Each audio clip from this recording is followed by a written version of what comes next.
요번 이제 주일 강단 말씀이 열매를 맺는 제자라는 제목으로 이제 말씀 나눴습니다. 그래서 열매 맺는 이 제자에 대해서 조금 정리를 다시 한번 하게 되면요.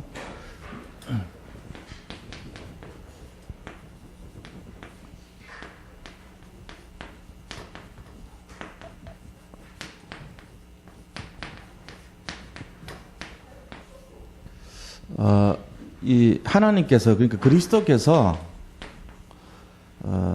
그리스도의 이제 소원이라고 볼 수 있죠. 원하시는 것이 뭐냐 이제 보면은 이제 열매 맺는 삶이죠.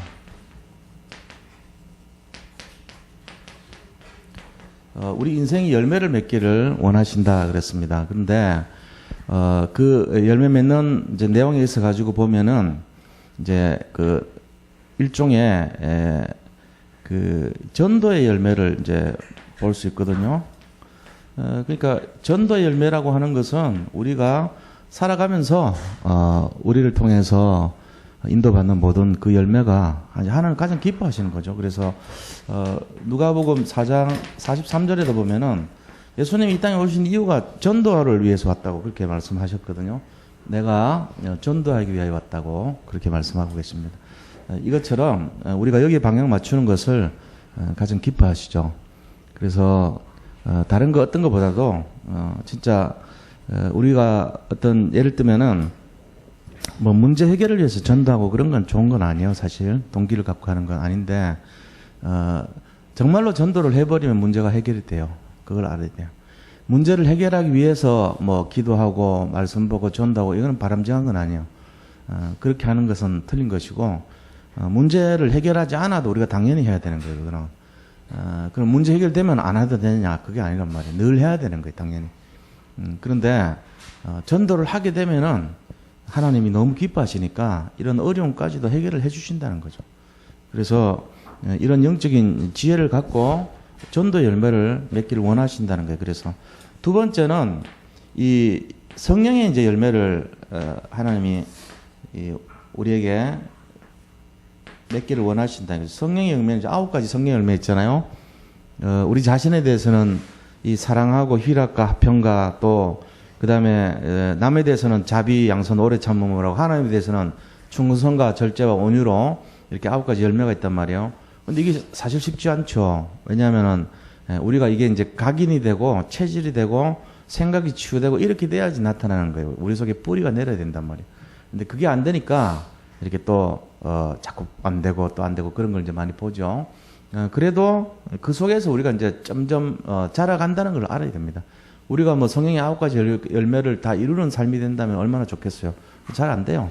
그래도 거기 속지 말고 또 이제 빛의 열매를 하나님이 모든 착함과 의로움과 진실함이라 그랬어요. 우리 자신에 대해서는 모든 착함, 복음 만나는 게 모든 착함이거든요. 지극히 선한 것을 분별, 이것도 복음을 아는 것을 말하는 거예요. 그 다음에 이제 하나님에 대해서는 진실함으로, 이웃에 대해서는 의로움으로, 이게 같은 맥락이라는 거죠. 그래서 이런 것이 열매를 맺는 삶입니다. 그럼 열매를 맺기 위해서 하나님의 소원에 방향 맞추는데 하나님이 우리에게 하시는 일이 뭐냐면은 영적인 가지치기를 한다 그랬어요. 영적인 가지를 치는 것이 이제 하나의 징계의 모습으로 나타나죠. 우리한테는. 징계는 당시에는 다 이렇게 싫어합니다. 근데 히브리서 12장 8절 말씀에 보면은 징계가 없으면은 사생자라 그랬어요. 하나님이 사랑하는 자에게는 징계를 주시는데 징계가 없으면 사생하라 그랬어요. 예를 들어 우리가 아이들이 자라는데 이게 너무 버릇이 없어요. 예를 들면은 저렇게 놔두면 큰일 나겠어요. 근데 가만 놔두면 어떻게 되겠어요? 그건 아니죠. 그건 이제 얘기를 해줘야 되는 거예요. 그래서 이제 물론 함부로 얘기하면 안 되겠죠. 그렇게 3번 정도는 해야 된다면 예령 미리 하지 마라 그렇게 하면 안 된다 얘기를 하고 그 다음에 또 기회를 줘야죠. 그 다음에 또 지켜봤다가 또 반복적으로 그러면은 조금 하지 말라니까 이런 식으로 하고 그 다음에 이제 3번째 또 그러면 이제는 앉혀서 강하게 얘기를 해줘야죠. 그렇게 하면 안 된다는 거에 대해서. 이게 율법이 아닙니다. 왜냐면 그 아이를 사랑하는 마음이라면은 매를 들 줄 알아야 돼요. 그래서 잠언에 보면은 아이를 때려서 가르쳐라 이렇게 말하는 거죠. 그러니까 이제 그렇게라도 해서 바르게 가르쳐 주지 않으면은 이 아이가 나중에 사정없이 더 잘못해 버린 거예요. 그러니까 이제 막 매사 때리고 그러면 안 되겠지만은 충분히 이렇게 기회를 주고 베풀어주는 마음을 주고 기다려주는데도 계속 반복적으로 그러면은 거기에 대한 분명한 징계를 해줘야 되는 게 맞는 거예요. 그거를 우리가 틀렸다 그러면 안 돼요. 왜냐하면 그 사람을 사랑하는 거예요, 그게 오히려 진심으로. 근데 일방적인 방법 가지고 안 된다. 그럼 어떻게 돼요? 한 번은 강하게 해줘야 되겠죠. 왜? 그렇게 안 하면 각인이 안 되니까. 이제 자칫하면 상처를 줄 수도 있겠죠. 그러나 분명히 이제 거기에는 바탕이 이 사람을 살려야 되겠다는 그런 것이 있다면 한 번은 강하게 해줘야 돼요. 그렇게 해서 그 사람을 본질을 잡게 해주고 이제 기회를 주는 거지만 그렇게 해줘야 되죠. 근데 무조건 그 사람을 미워하면 안 돼요. 그거는 틀린 거예요. 인간 자체는 누구든지 사랑해야 돼요. 그런데 그 사람의 행위 자체를 볼 때 그냥 놔두면 큰일 나는 거예요. 그래서 교회도 마찬가지입니다. 교회에서도 이렇게 영적인 질서를, 규모를 나름대로는 얘기를 해주고 못 알아들으면은 알아듣도록 자꾸 얘기를 해줘야 되는 거예요. 그게 이제 안 그러면 사생활하니까요. 우리가 버린 자식 취급도 하면 안 되잖아요. 하나님한테 진짜 자식인데, 하나님 아들인데, 저 바깥에 있는 늘 기주고 다니는 그 자식같이 그렇게 방황하고 돌아다니는데 가만히 있으면 안 되죠. 이게 가르쳐주고 그렇게 하지 마라. 네가 아들인데 왜 그 모양으로 사냐. 아들이면 아들의 건세를 누리고 신분을 누려라. 얘기를 할 수 있어야 돼요. 그러니까 그거 하려면 누가 해야 되죠? 영적인 지도자가 해야 되는 거예요. 그런 거를. 아무나 하면 되는 게 아니고. 영적 지도자도 자신을 살펴야 되겠죠. 자기 자신도 규례를 따라서 할 수 있도록. 그러니까 이제 늘 근신하고 깨어 있어야 되는 거예요. 이제 그런 것들이 하나의 원리가 되겠죠. 그죠? 이런 것들이 영적 가지치기란 말이에요. 이거 가지 않치면은, 영적으로 이렇게 집중이 안 된단 말이에요. 온갖 인간이 굉장히 폐역한 세대라 그랬거든요. 우리 자신들이 황폐한 영혼이란 말이에요. 그러니까 이거를 이제 자꾸 일깨워 주는 거예요. 강단이 그런 역할을 많이 합니다, 사실은. 자, 그 다음 두 번째는요, 이 열매를 이렇게 맺는다면은, 열매 맺는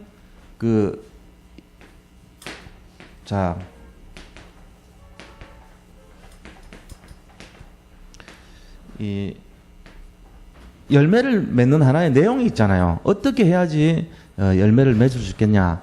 하나의 비밀 같은 게, 그게 이제 우리 성경에 여기 나와 있었잖아요.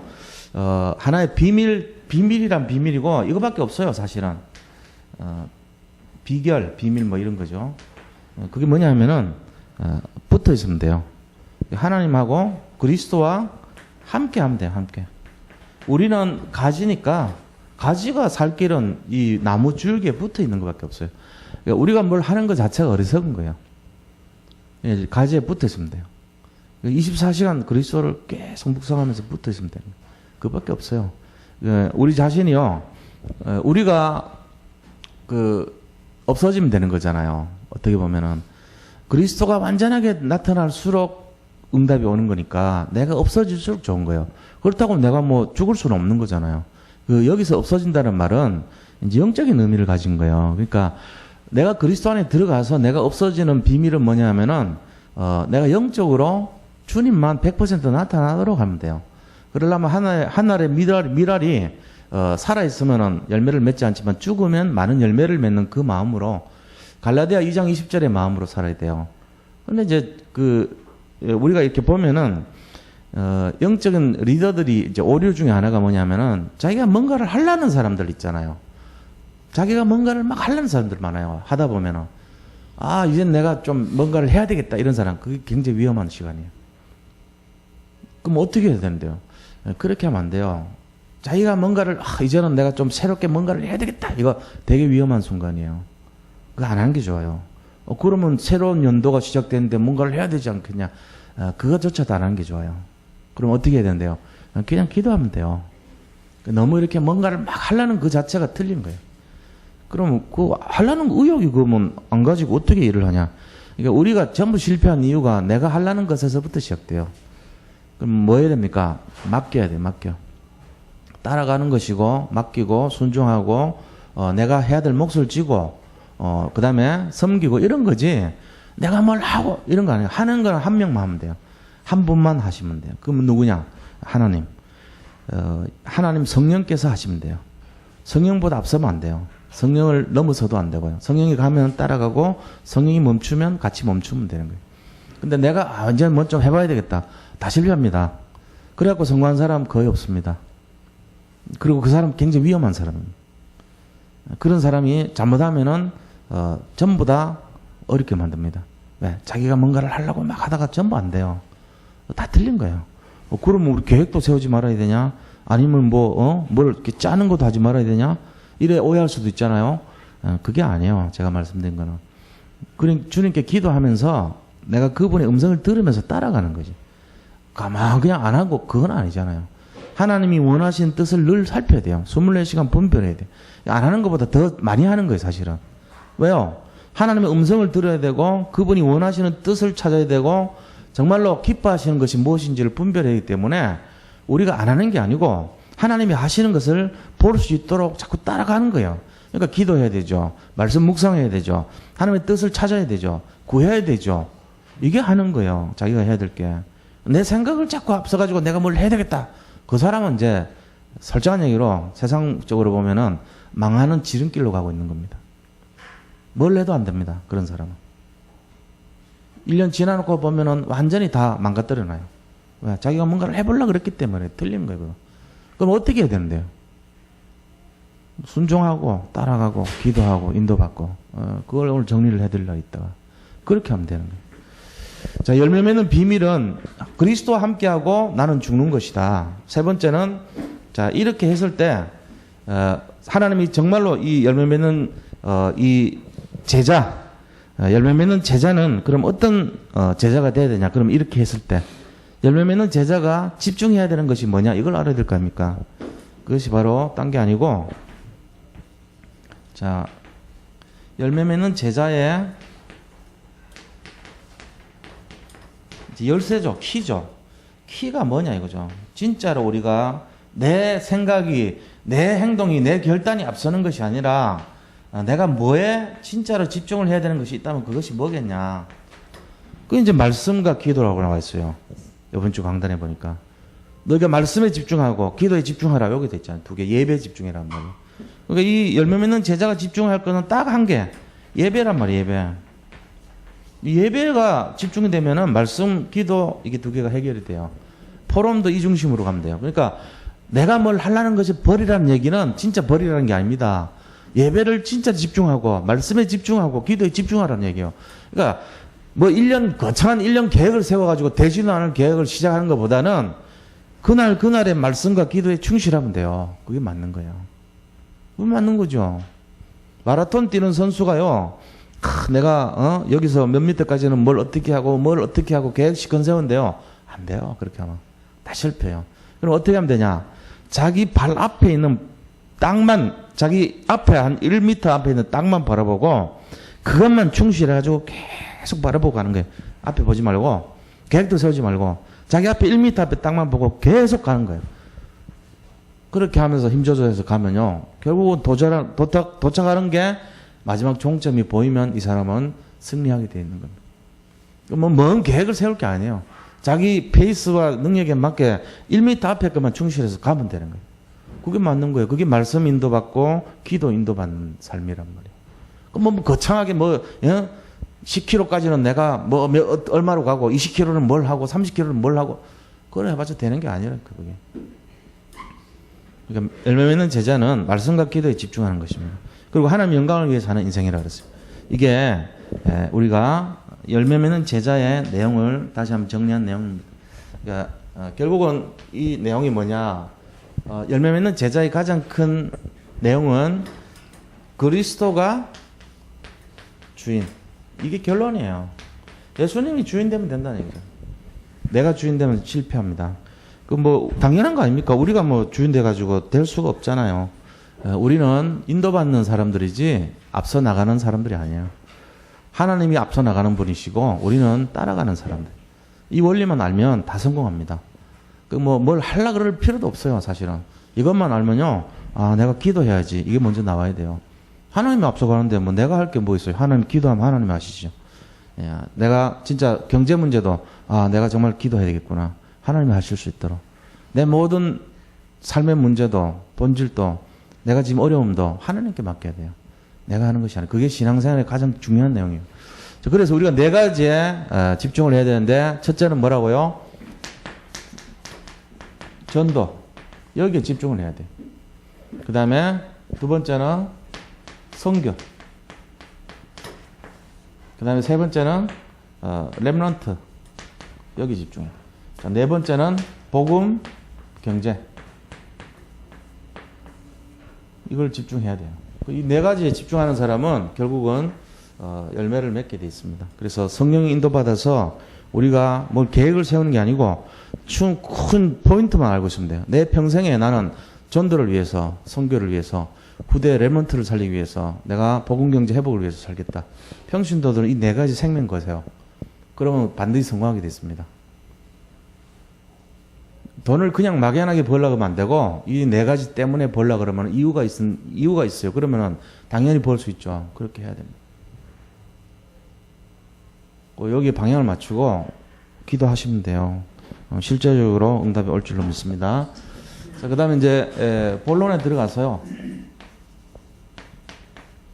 첫째는 영적으로 오늘 본문에 보니까 영적 큰 자라 그랬어요. 세상적으로 큰 자하고 영적인 큰 자는 좀 다르죠. 영적으로 큰 자라 그랬어요. 그래서 첫째는 보니까 오늘 이 24절 말씀에 이제 예수님이 6월절 얘기를 하시면서 자기가 이제 십자가에서 매달려서 이렇게 앞으로 일어날 일들을 설명하는 자리예요. 마지막 최후 만찬을 지금 하고 그러고 나서 제자들한테 이제 앞으로 내가 이렇게 십자가에서 잡혀가가지고 이 어려움을 당할 것이다. 이제 이렇게 얘기를 하고 있는 자리입니다. 그런데 그런 거 하고 있는데 서로 막 이 다툼이 일어나는 거예요. 그 제자들이 뭐라고 얘기하냐면은 누가 크냐, 누가 더 높으냐, 낮으냐 이거 갖고 따지는 거 있죠. 그때 큰 자에 대한 이 다툼에 대해서 예수님이 말씀을 하는 거예요. 이 다툼에 대해서 자 이제 우리가 여기서 볼 게 세상의 다툼에 뭐 세상의 원리가 있잖아요. 세상 질서. 세상 사람들은 이제 그 실제적으로 보면은 이렇게 서로 막 분쟁을 막 일으키고 이런 이유가 저런 것 때문에 그러거든요. 그러니까 저거를 헤게모니라 그래요. 히브리 말로. 히브리 말로 헤게모니라는 말 들어보셨는지 모르겠는데요. 이 헤게모니라는 게 뭐냐면은 거기서 자기가 이제 어떤 것을 어떤 이 영역에 대해서 우위를 차지하려고 하는 그게 이제 주도권이라 그러죠. 일종의 주도권을 가지고 헤게모니라 그래요. 거기에 어떤 저게 있으면은 그거를 자기가 장악을 하려고 이 싸움이 있는 거예요. 주도권 싸움이. 그래서 누가 크냐 작냐는 헤게모니 싸움이거든. 사실은 히브리 말에서 나왔어요. 그 헤게모니 우리가 좀 많이 써요. 사실은. 근데 그게 히브리 말이란 그런 사람들이 몰라요. 이제 그런 식으로 막 쓰고 있거든요. 근데 이 헤게모니 분쟁에 있어가지고 하는 것은 주로 세상 원리인데 그거는 뭐냐면은 약육강식입니다. 그러니까 약한 거는 잡아먹고 강한 거는 또 이렇게 강한 자가 약한 육체를 잡아먹는다 그런 뜻이죠, 그죠? 자기보다 약한 거는 잡아먹는 게 세상 원리입니다. 그리고 또 약한 자들은 강한 자들을 이렇게 좀 두려워하고 그렇습니다. 사자나 막 이런 게 막 나타나면 막 약한 짐승들 노루나 이런 것들은 막 도망가기 바쁘잖아요. 그런 일이 막 일어나죠. 약국강식이에요. 그리고 세상은요 적자생존이라요. 적자생존. 이게 이제 세상 원리입니다. 적응하는 사람만이 살아남아요. 적응하지 못하는 사람은 부적자는 도태가 돼요. 적응하는 사람만 살아남다 이 말이에요. 적자생존. 적응하지 못하면은 죽어요. 이것도 동물적인 세상에 그래요. 예를 들면 햄스터가 있는데 이게 5마리가 있잖아요. 근데 한 마리가 병이 들었어요. 그래가지고 힘을 못 써요. 이게 형제 아니에요. 자기들끼리. 근데 이 4마리가 한 마리를요 물어 뜯어 잡아 먹어버려요. 한 마리를 죽여요. 왜 그러면 하냐면 이렇게 약한 것들이 씨를 퍼뜨려서 그 다음 구대가 계속 이어가지 못할 거를 막으려고 하나님이 그렇게 만들어 놓으셨겠죠. 근데 보면 잔인해요. 이게 우리 같으면 막 도와주고 이래야 되는데 이것들은요, 적자생존의 원리로 그대로 살아요. 그래가지고 자기보다 약하면요, 물어 뜯어가지고 죽여버려요, 그냥. 이 텃세란 것도 있어요. 사람도 있지만, 이 물고기나 이런 데서 다른 것이 딱 들어오면요, 못 들어오게 딱 막아버립니다. 먹이도 못 먹게 합니다. 텃세를 벌입니다. 그래서 굶어서 죽여버립니다. 자기들만의 영역처럼. 그게 이제 세상 원리란 말이에요. 약육강식 적자생존, 어려운 원리를 살거든요. 근데 하나님의 나라 질서는요, 달라요. 하나님 나라 질서는 오늘 보니까 오늘 25절 6절에 뭐라고 되어 있습니까? 이게 25절 26절에 나와 있어요. 그것이 보면은 이제 예수께서 이르시되 이방인의 임금들은 그들을 주관하며 그 집권자들은 은인이나 칭함을 받으나 너희는 그렇지 않을지니 너희 중에 큰 자는 젊은 자와 같고 다스리는 자는 섬기는 자와 같을지니라 그랬습니다. 이방인의 임금들은 사람들을 이제 주관한다면 임금이가 높은 지위에 있는 사람 말하잖아요.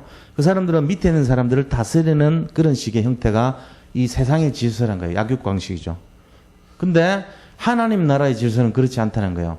큰 자가 작은 자와 같고 그 다음에 이 섬기는 자, 다스리는 자는 섬기는 자와 같을지니라 이렇게 해놨어요. 다스리는 자가 섬기는 자고 큰 자는 작은 자다 이 말이잖아요. 큰 자라는 말은 결국은 뭘 말하냐면은 가장 높은 사람 이 말이에요. 높은 자는 그 다음에 작은 자, 낮은 사람, 가장 낮은 사람, 뭐 지위나 나이나 뭐 모든 이런 위치나 이런 것들이 낮은 사람 그거하고 같고 또 다스리는 자는 섬기는 자와 같다 그랬어요.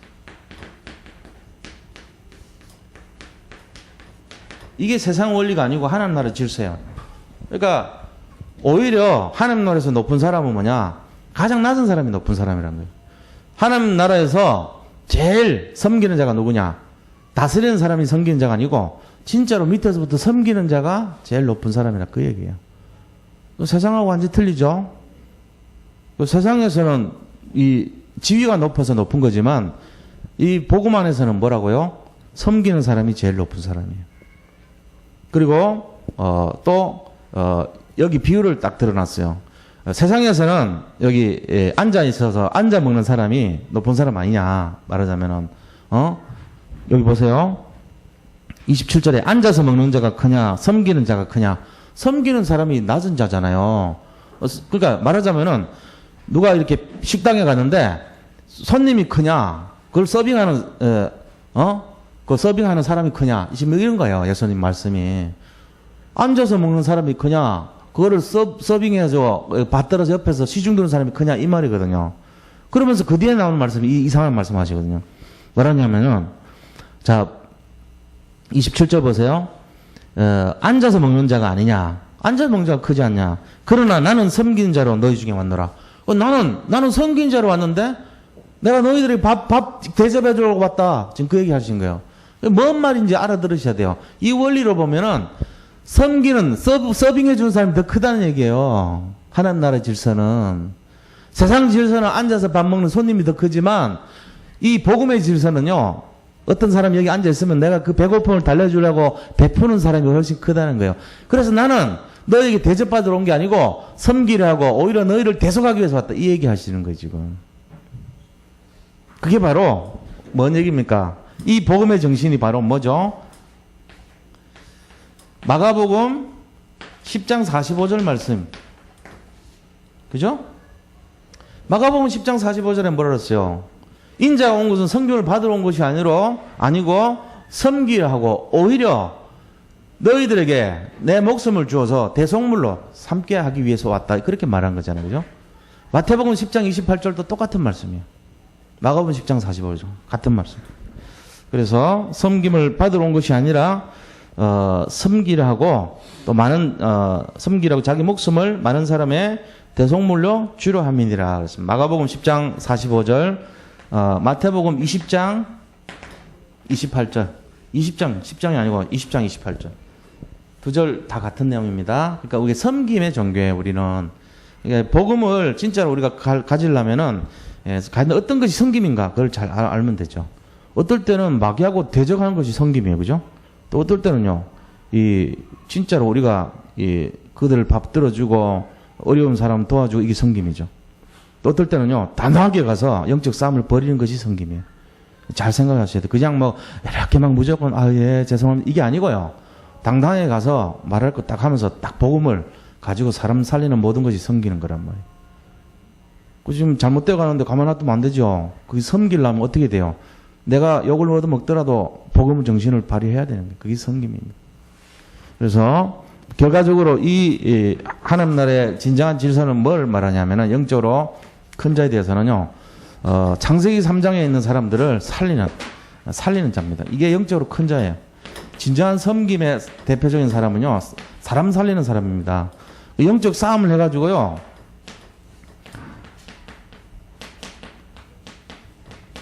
그 다음에 창세기 3장 속에 빠져가지고 하나님 떠난 문제, 제 문제, 사단 문제로 지금 방황하는 사람이 있어요. 이 사람이 지금 영적으로 굉장히 지금 안 좋은 상태에 놓여 있어요. 영적인 상태가 지금 문제가 와요. 예를 들어 무너지고 있어요.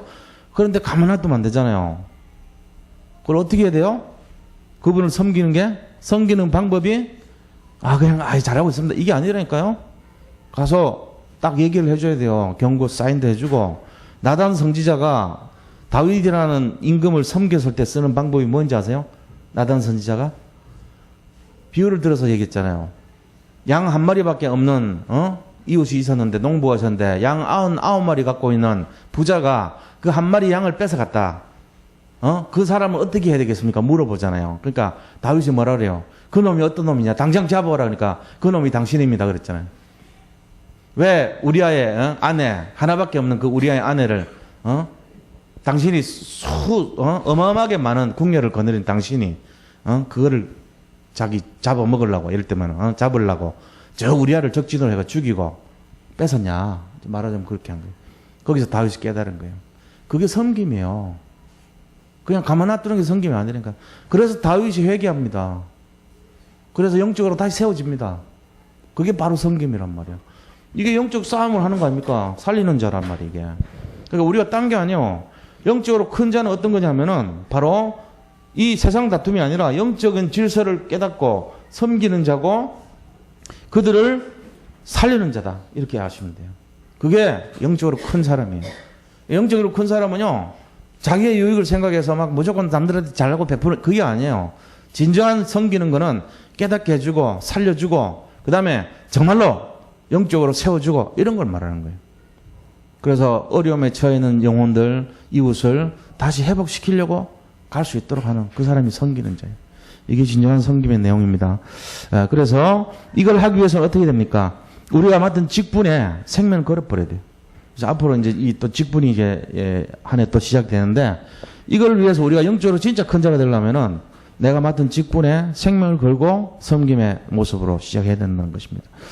그 다음에 큰 두 번째로요, 오늘 말씀을 통해서 그럼 우리에게 예수님이 맡긴 천명이 있어요. 그걸 위해서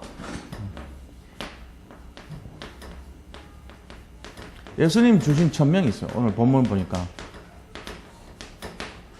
뭐를 하라 그러면 너희가 이거를 맡아라 그랬어요. 28절로 30절 말씀 보세요. 너희는 나의 모든 시험 중에 항상 나와 함께한 자들인즉 내 아버지께서 나라를 내게 맡기신 것 같이 나도 너희에게 맡겨 그랬어요. 그러니까 오늘 28절에서 30절 말씀 보니까 뭐라고 되어 있어요? 하나님 나라를 하나님이 나한테 맡긴 것처럼 너희에게 맡긴다는 거예요. 너희가 맡으라는 거예요. 맡으라. 이게 천명이죠. 이게 다르게 보면 천명이란 말이에요. 하나님 나라를 우리가 맡으라는 얘기예요. 하나님 나라 맡으라는 거예요. 천명. 여기 계신 모든 성도님들이 예수님께서 맡은 하나님 나라를 다 맡은 자인 줄 믿으시기 바랍니다. 우리가 다 그 사명을 맡은 거예요, 지금. 하나님이 내가 아버지께로부터 나라를 맡은 것처럼 너에게 이것을 맡길 테니 이렇게 하는 거예요. 맡기고는 뭘 주신다는 얘기예요. 맡기고 나서는 우리가 앞으로 그것을 회복하면은 하나님이 우리에게 자, 이 현장을 회복한 다음에 다시 하나님 나라에 들어가서 우리로 영적 싸움을 벌여서 복음을 확산시키라는 거예요. 그렇게 해서 29절 30절 보니까 너희로 내 나라에서 내 상에서 먹고 마시며 또는 보좌에 앉아 이스라엘 12지파를 다스리게 하려 하노라. 그러니까 회복한 다음에 복음을 이 땅에 확산시키는 천명을 감당하고 나서 뭐합니까? 하늘나라에서 왕같은 제사장으로 하나님 나라의 왕으로 그렇게 하나님과 함께하는 축복을 누린다는 거예요. 우리가. 그러니까 이게 지금 우리의 미래입니다. 그러니까 우리에 맡겨놓고 가서 하나님 뭘 주신다고요? 왕노릇 한다는 거예요. 자, 이 회복하고 복음을 확산하는 사명을 이 땅에서 하고요. 나중에 천국에서 그리스도와 함께 왕노릇 하는 이게 지금 우리에게 주신 천명이에요. 이 천명을 맡으라는 거예요. 이 땅에 지금 잠시 뭐 어렵고 힘들고 뭐 이런 것 좀 신경 쓰지 말고 그거보다는 진짜 저 하나님 주신 천명에 딱 자세를 가지고 우리가 뭘 어떻게 해야 되는지 방향을 잡고 인도를 받으라는 그런 얘기입니다. 자, 그래서 이런 이제 내용을 주시면서 베드로한테 뭐라고 얘기했냐면요. 31절, 32절에요. 베드로 보고요. 시므나 그랬습니다. 자, 베드로에게 주신 내용인데 31절, 32절 보니까 베드로한테 네가 이 형제들을 오히려 여기 오늘 제목처럼요. 네 형제를 굳게 하라는 거예요. 형제를 굳게 하라는 말은 뭔 말이에요? 그 형제가 어려움 당하고 힘들 일 있으면은 이렇게 도와주라는 얘기죠. 어떻게 하고 나서요? 베드로에게 뭐라고 얘기합니까? 31절 시몬아 보라 사탄이 너희를 밀 까부르듯 하려고 요구하였으나 밀 까부르듯 한다는 말이 뭔 말이냐면요. 막 이렇게 시험을 주는 걸 말해요. 밀이 있으면 밀을 막 아래 위로 막 이렇게 까부른단 말이에요. 그러니까 난리법석을 치게 만드는 거예요. 우리 인생을 혼미하게 하고 막 어려움을 주고 여러 가지 복잡하게 만드는 걸 밀 까부르듯이 한다는 거예요. 말하자면 태풍이 막 밀어닥치게 하고 막 이렇게 풍랑이 치게 하고 이런 표현하고 같은 거죠. 밀 까부르듯이 하고 혼란스럽게 만들고 이 말이에요. 자, 그렇게 하면 했으나 그러나 내가 너를 위하여 네 믿음이 떨어지지 않기를 기도하였노니 너는 돌이킨 후에 네 형제를 굳게 하라. 자, 돌이킨 후에 형제를 굳게 하라. 이 말이 뭔 말이죠? 사단이 너를 밀 까부르듯 했다는 말은 이 사건이 뭔 사건이냐면요. 바로 예수님을 배신한 사건이에요. 닭 울기 전에 3번이나 예수님 배신한 사건. 이 배신이라는 사건이란 말이에요. 바로 배신. 배신 후에 네가 배신하려고 했으나 내가 네를 보호했다는 거예요. 기도했다는 거예요. 알고. 그러고는 그 회복된 후에 뭐라고요? 그 회복된 후에 네 형제를 굳게 하라는 거예요. 오히려 네가 그 배신한 걸 근거로 삼아서 어떻게 해요? 사람을 살려주라는 거예요. 살리는 자가 되라는 거예요. 도와주는 사람이 되라는 거예요. 지금 얘기하고 있습니다. 뭐죠 이게? 뭔 말이죠? 베드로야 네가 실수를 많이 했잖냐. 근데 내가 네를 다 용서해주고 막아줬던 것처럼 그거를 발판 삼아서 네처럼 앞으로도 많은 실수를 하고 어려움 겪을 사람이 세상에 널려있다. 그 사람들을 굳게 세워줘라. 이 얘기한 거예요 지금. 이해하셨죠? 그게 지금 하나님이 베드로에게 주신 천명입니다. 그대로 됐잖아요. 그러면서 33절 34절에 보니까 그가 말하되 주여 내가 주와 함께 오게도 주는데 가기를 각오하였나이다. 베드로가 이렇게 말하니까 뭐랍니까? 베드로야 내가 너에게 말하노니 오늘 닭 울기 전에 네가 3번 나를 모른다고 부인하리라. 우리는 약해요. 우리 생각대로 해가지고 되는 거 하나도 없어요. 이게 베드로가 뭔가 하려고 하면은 더 실패해요. 이거랑 똑같은 거예요. 우리는 그렇게 하면 안 돼요. 하려고 하지 말고 성령의 인도를 받으면 돼요. 그게 더 중요한 거예요. 내가 뭔가를 해보려고 막 의지 세워본들 되는 거 없습니다. 더 미안하죠. 예수님한테 진짜 죽을 죄를 지었죠. 어떻게 보면.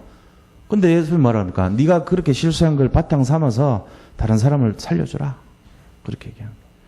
우리의 연약함을 바탕으로 우리가 다른 사람을 살려주라는 거예요. 다시 말하면 우리가 탕감받은 그거를 가지고 딴 사람들을 더 탕감받을 사람들의, 우리가 얼마나 많이 탕감받았습니까? 예수님 앞에. 우리 빚을 다 탕감받은 것처럼 다른 사람들을 그렇게 세워주라는 거예요. 이해하고.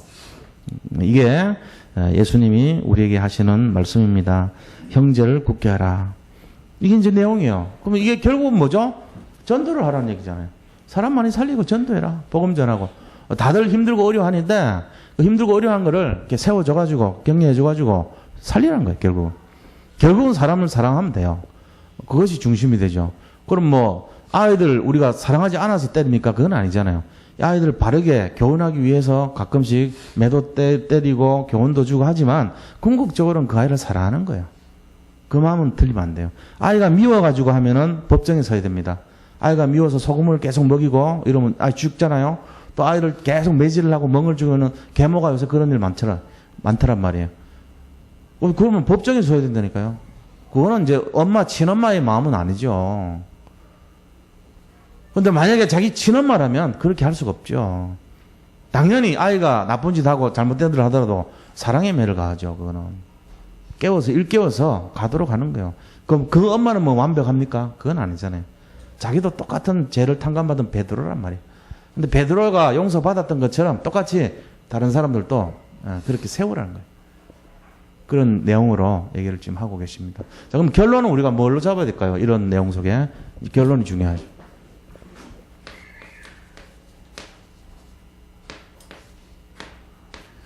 자, 결론은, 진짜, 우리 자신들이 하나님이 오늘 말씀하는 것처럼 섬기는 자가 되어야 된다. 이 마가복음 10장 45절, 마태복음 20장 28절, 이 전부 다 섬기는 자로 말씀하고 있습니다. 섬기는 자는 실제는 뭔 말입니까? 이 사람은 바로 전도자를 말합니다. 전도자로서 살아가야 되는 내용이 한 5가지가 있어요. 기준이 있다면. 어떤 사람이 진짜 섬기는 사람인가? 그거는 우리 자신이 좀 잘 알아야 돼요. 첫 번째는 우리는 이 세상에 파송된 그리스도의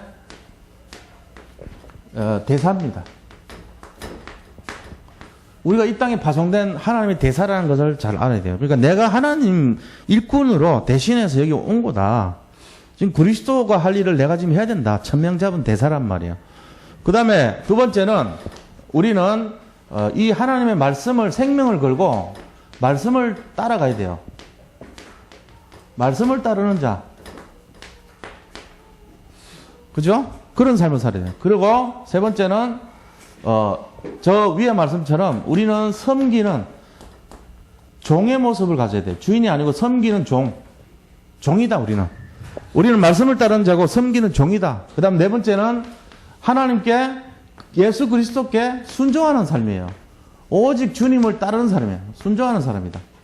그리고 우리 인생은 우리 모든 것을 그리스도의 십자가에 같이 못 박아야 돼요.